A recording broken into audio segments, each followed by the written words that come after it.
আসসালামু আলাইকুম। আপনারা দেখতেছেন পাউরুটি দিয়ে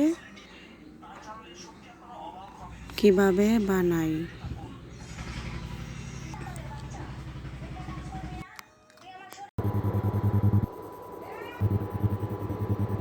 দুধ,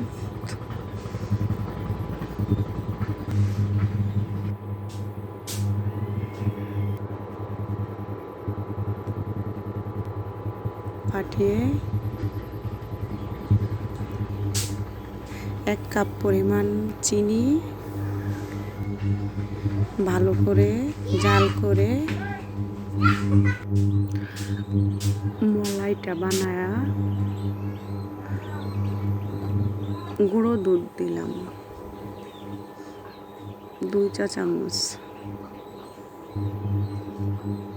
ভালো করে জাল করে মলাইটা বানায় রেখে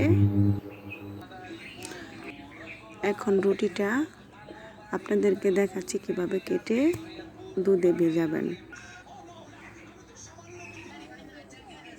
দেখেন আমি এই যে এরকম ভাবে কাটলাম।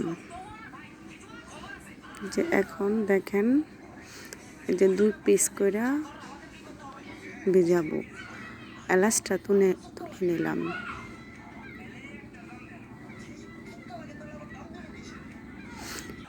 আমার বাচ্চারা খেতে খুব পছন্দ করে, এরকম ভাবে আপনারা ট্রাই করে দেখেন, বাচ্চারা খেতে খুব পছন্দ করবে।